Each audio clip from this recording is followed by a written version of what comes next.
Hello and welcome to the Outdoor Cooking Man channel where we cook stuff outdoors. Today I've got a little bit of a dessert that my kids really like. We're going to fry some apples on the griddle and we are going to make funnel cakes. Now these funnel cakes look and smell amazing, as you can see here.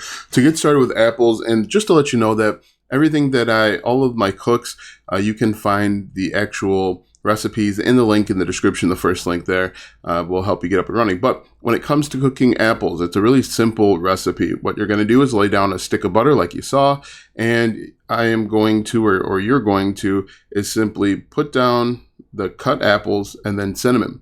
And then what you should do is pour some water on it, spray some water on it every 30 seconds or so, just so that they look and taste good. It's real simple, real easy. As you can see at the top here, I've got 2 pans to cook our funnel cakes. And what you want to do is you want to get your funnel cake temperature, your oil temperature, at least 150 degrees. Now, the hotter the better, I found, and you'll see I did a few different things. Also, just to clean some stuff up with the apples, they're on medium heat. Towards the end, I turn them all the way down so that I can keep them as warm as possible. But cooking apples, frying apples is really easy. When it comes to actually cooking the funnel cakes, I learned a few different lessons. As you can see here, I actually cut the tip of the spout to make it easier to pour the funnel cakes in. Then I just use a simple funnel to funnel the funnel cake batter. And again, the recipes in the description, first link in the description. Now, I've made a few mistakes when it comes to the funnel cake. This is the first time of me trying it, but it turned out pretty good nonetheless. Fried dough will taste good regardless of if you make mistakes or not. The first mistake that I made is the dough, the actual funnel cake itself is really thin. Usually I like my funnel cakes a little bit thicker, but they came out really thin. What I'll probably do next time I do this is actually have like a pancake pour spreader thing from Blackstone. I'm going to do a separate review on that, but I'll actually use that next time. I also have the heat on high right now, which is the right temperature. I'll turn it down a little bit later on, but you can see the apples actually turned out pretty good. Those are just regular apples. I don't know. There's a million types of apples. Me growing up, we only knew of like 3 kinds. But as you can see here, those are the funnel cakes cooking. I try and get it golden brown.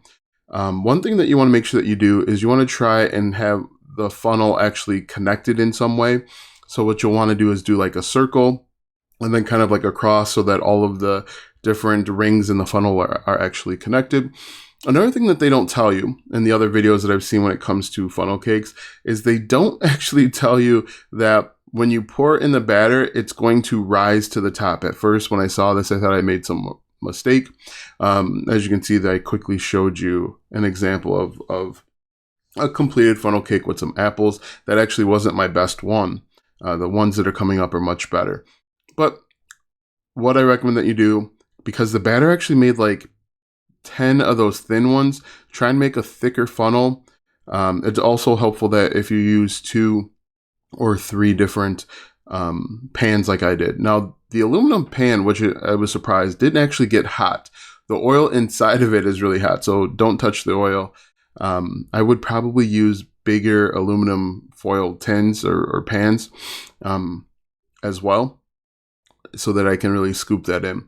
One thing that really helped is that flipper, forgot the official name, but the flipper actually had little holes in the side, as you can see, and it makes it easy for the oil to seep out so that you don't get burned.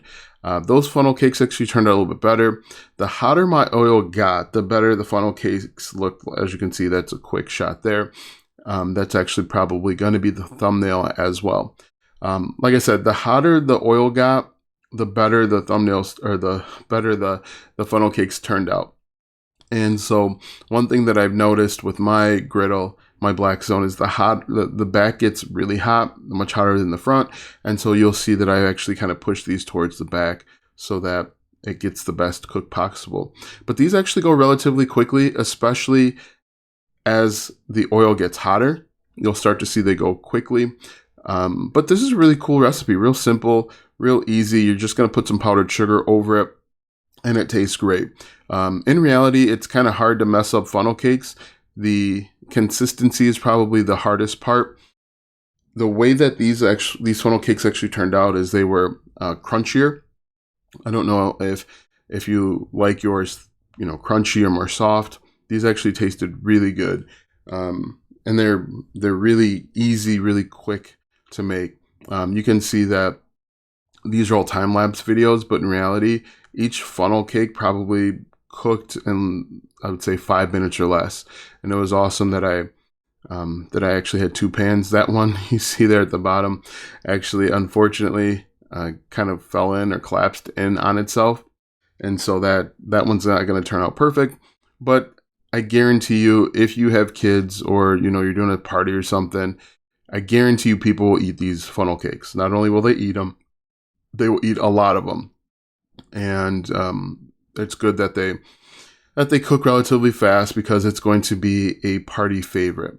People will love these. Your kids will love them, depending on who you're cooking for. And my wife loved them as well. It's a really cool thing to do. Real simple, real easy. I think I'm going to try in one of my future videos. I'm actually going to try frying French fries or onion rings or something in a pan just like that. Now, again, do be careful, because you'll be working with hot oil. The oil can splatter, but just be real careful when it comes to it. Now, I do like to give the forecast when I'm doing this. It was probably about 55 degrees when I'm cooking, so that might have an impact on how long things will take you to heat up, how long it'll take you to cook your funnel cakes, and the average temperature. Now, thinking about it, that might be one of the reasons why my outside pan, the temperature of the pan, didn't feel hot, because it was really cool outside, and you can see it's a really open air, open space. But like I said, these actually turned out really good. I was happy with it, satisfied with the results. The only thing I wish is I had have made the actual rings on the funnel cake a little bit thicker. It would have reduced the number of cakes that I actually created, because I think by the end of this, I wound up with like 10 of them, and I could have made probably 2 more if I didn't have to go out to soccer practice. But really cool. Again, if you want my best Blackstone cooking, griddle cooking tips, and you want all the recipes that I have used and will use on this channel, as you can see, it actually turned out really good. I like that golden brown. And then you just put a little powdered sugar on it. It tastes great. Anyway, click the first link in the description. You just enter in your name and your email address, and you'll get all of the recipes that I use throughout this channel. You'll also get my best Blackstone or outdoor cooking tips, and then we can go from there. But yeah, this actually turned out really cool. Really loved it. I appreciate you very much for sticking to the end of this video. Be sure to like, comment, follow, share, subscribe, do all of that good stuff, because I intend on cooking a lot more stuff. All sorts of stuff: pork, chicken, different desserts, more breakfast. I see you guys really like that breakfast, and we're going to cook it all. So again, thanks for watching. You guys have a great day.